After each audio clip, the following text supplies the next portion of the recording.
भाग 8. दोघांच्या गप्पा. मागील भागात आपण बघितले आकाश रेणुकाला घेऊन जाण्यासाठी तिच्या घरी आलेला असतो आणि दोघेही शॉपिंगला जातात. दोघेही शांत असतात. आकाशचा सुद्धा अगोदर मुलींशी एवढा संपर्क नव्हता, म्हणून काय बोलावे, कसे बोलावे, कुठून सुरुवात करावी हेच त्याला कळत नव्हते. तरी तो तिला बोलतो की आज मौन व्रत धारण केले का?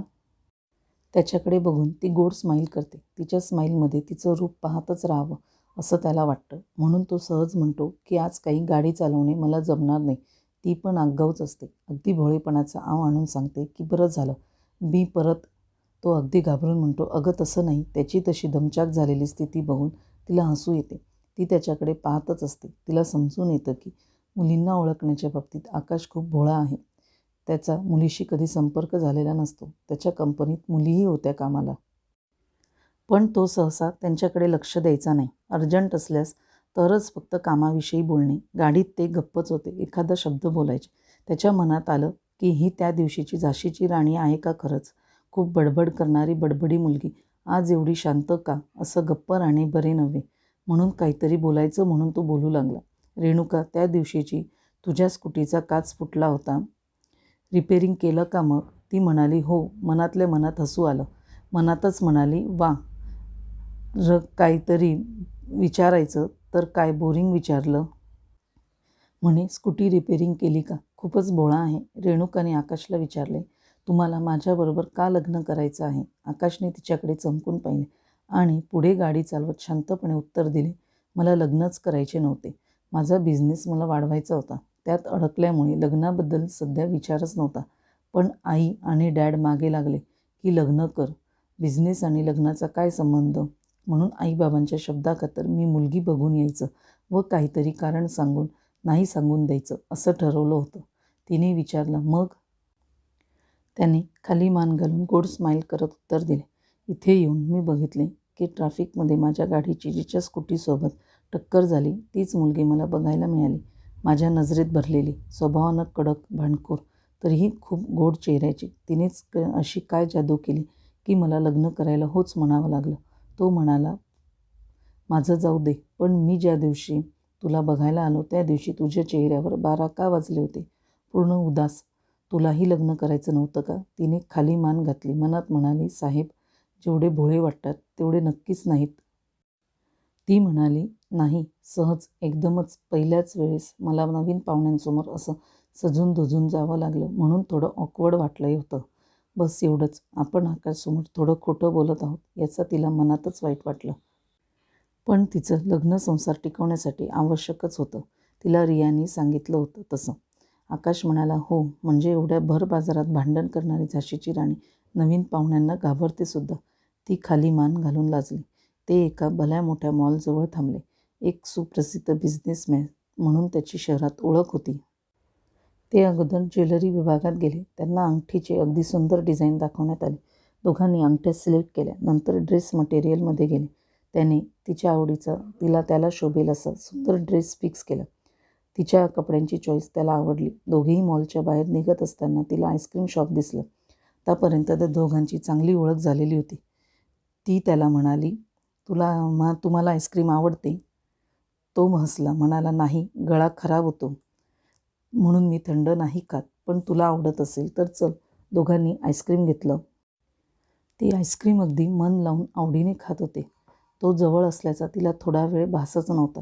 ती अगदी चाटून पुसून सगळं आईस्क्रीम खात होती. तो हातावर हनुवटी टेकून तिच्याकडे स्मित करून एकटक पाहत होता. ती निरागस लहान मुलीसारखं आईस्क्रीम खाताना पाहून त्याला हसू येत होतं. तिचं त्याच्याकडे एकदम लक्ष गेलं. सगळं खाऊन झाल्यावर तो हसत होता. ती म्हणाली, काय हसता? अगदी लहानपणापासूनच आईस्क्रीम माझं फेवरेट आहे. आईस्क्रीम खाताना मी सगळं विसरते. ते सगळे शॉपिंग करून मॉल बाहेर निघतात. त्यांच्या लक्षातही आलेलं नसतं. खूप वेळ झालेला असतो. ती घड्याळाकडे बघताच दुपारचे 2 वाजले होते. पण वातावरणात खूप बदल झालेला होता. पूर्ण अंधारून आलेलं होतं.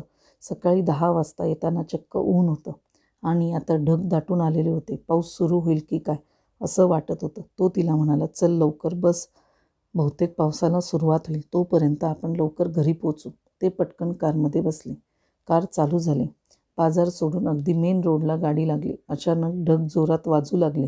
विजा चमकू लागल्या. त्याच्या तोंडावर तिला चक्क भीती दिसू लागली. तिने विचारलं, काय झालं? तो घाबरतच म्हणाला, मला विजा कडाडत असताना खूप भीती वाटते. तिच्या मनातल्या मनात तिला हसू आले.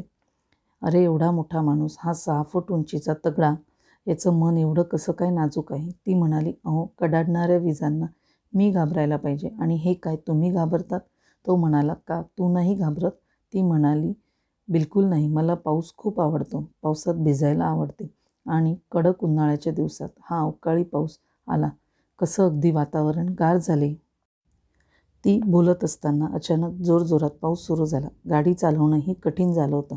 आकाशने गाडी थांबवली. रस्त्यावरील लोक सगळेच 10 जण धावपळ करत इकडे तिकडे आडोसाखाली जात होते. ते कारमध्येच बसून राहिले. कारच्या टपावर पाऊस खूप वाजत होता.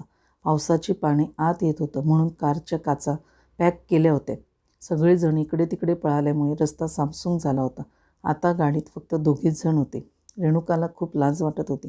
एकाएकी जोरात वीज कडाडली. रेणुका घाबरून जोरात ओरडली आणि आकाशला बिलगली. त्याने तिच्या पाठीवर हात ठेवू की नको असे विचारत असतानाच तिच्या पाठीवर धीराचा हात ठेवला. तिला भान आले तशी ती पटकन त्याच्यापासून वेगळी झाली. तो म्हणाला, झाशीची राणी तू तर विजांना पावसाला कशाला घाबरत नाही? ती म्हणाली, हो, पण अचानक विजेचा आवाज एवढा मोठा झाला की मला काहीच कळले नाही. पण तुम्ही तर सांगत होता ना मला विजांची भीती वाटते. म्हणून तो म्हणाला, हो, पण तू घाबरत नाहीस ना? मग झाशीची राणी माझ्यासोबत असताना मला कसलं आलंय भय? तिने खाली मान घातली आणि खूप लाजली. लाजेने तिचे गाल लाल झाले होते. तिचा लाजरा चेहरा पाहून आकाशच्या मनात गोड हुरहुर वाटली. जो सहज मूडमध्ये म्हणाला, हम तुम एक कार में बंद हो और चाबी खो जाए, बादल यूं गरजता है, डर कुछ ऐसा लगता है, चमक चमक के बिजली हम पे गिर जाएंगे, बाहर भी तूफान अंदर भी तूफान. कधीही रोमॅन्टिक न होणारा आकाश आज खूप रोमॅन्टिक मूडमध्ये गाणे म्हणत होता. जसे सुचतील तसे. आणि कधीही न लाजणारी रेणुका त्याच्या रोमॅन्टिकपणामुळे अगदी लाजून चूर झाली होती. रेणुका म्हणाली, अहो पाऊस तर बंद होण्याचं नाव घेत नाही आहे. घरे कशी जाणार? तुमच्या घरचे आणि माझ्या घरचेही काळजी करत असतील. तो तर पूर्ण रोमॅन्टिक सीन अनुभवत होता. तो म्हणाला, करू दे काळजी, पण मला तर असं वाटतं आहे पाऊस कधी बंद होऊ नये आणि ही गोड अशी वेळ इथेच थांबून जावी. तिचा गोड आणि लाजऱ्या रूपाकडे पाहून त्याचं मन भरून आलं. तिचा हात हातात घेऊन तो म्हणाला, आय लव्ह यू रेणुका.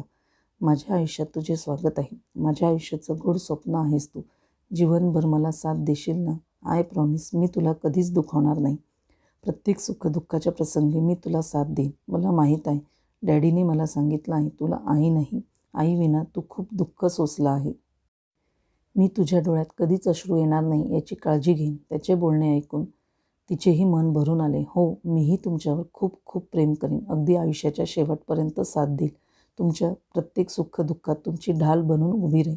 आयुष्याचा पूर्ण भूतकाळ विसरून फक्त तुमच्यासोबत उज्ज्वल भविष्य साकार करेन. तिने विश्वासपूर्वक त्याच्या खांद्यावर डोके विसावले. खूप वेळापर्यंत त्यांचे भविष्याचे सोनेरी स्वप्न बघत ते भान हरपून तसेच बसून राहिले. थोड्या वेळात पाऊस बंद झाला. त्याने गाडी सुरू केली आणि रेणुकाला तिच्या घरी पोहोचवले. गाडीतून उतरताना दोघांनी एकमेकांना प्रेमळ नजरेने पाहून हसले आणि ती आकाशला बाय करून घरात गेली. आता पुढील भागांमध्ये त्यांचं दोघांचं प्रेम कसं बहरतं हे बघूयात.